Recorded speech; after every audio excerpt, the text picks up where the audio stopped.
Welcome to Easy Driver, the most reliable source of automotive information on YouTube. Please like, share, comment and subscribe.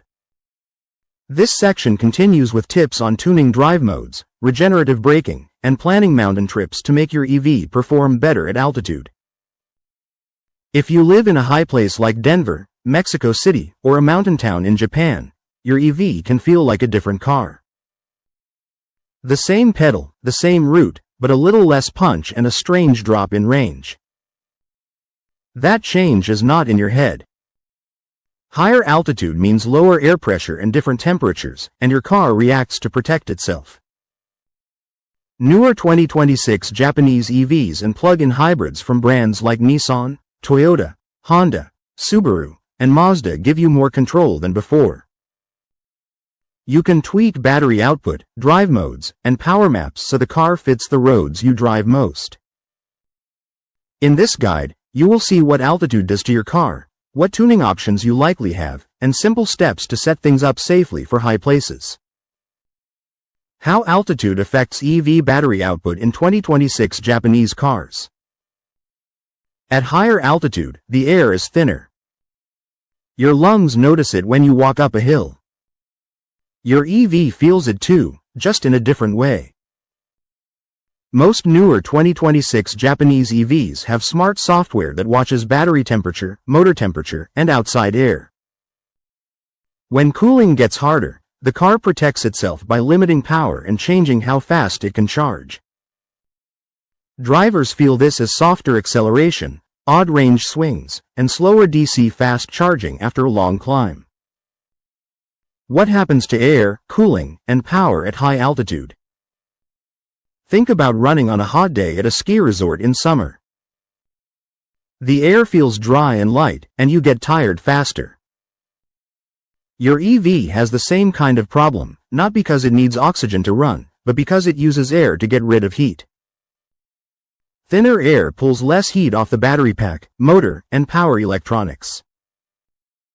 Fans spin, coolant flows, but each breath of air carries away less warmth. When that happens, heat builds up faster, especially on long climbs or at highway speeds. The control software in many 2026 Japanese EVs sees this rise in temperature. To keep parts safe, it may cut peak power, soften throttle response, or reduce fast charging rates until things cool down. You still get where you are going, but the car feels more relaxed and a bit lazy compared to driving at sea level. Why your EV may feel slower or show different range in the mountains. Your battery management system is always doing math in the background. It looks at how full the pack is, how warm it is, and how hard you are asking it to work. At altitude, that math often leads to a more careful plan. On a long climb, the car must push more energy to the motor to fight gravity. That means more heat and faster use of stored energy. The range estimate on the dash can drop fast, which feels scary at first. Then you reach the top. Now gravity is on your side. Strong regenerative braking on the way down sends energy back to the battery. You may even watch the range number rise as you descend. Drivers new to EVs in the mountains often find this swing strange at first, but it is normal behavior. When parts get hot, the system simply pulls back. Your car may limit peak power, so passing feels slower. It may also reduce regen slightly if the battery is already near full. All of this is your car protecting itself, not a sign that something is broken. This ends the video with all the key points for high-altitude EV driving.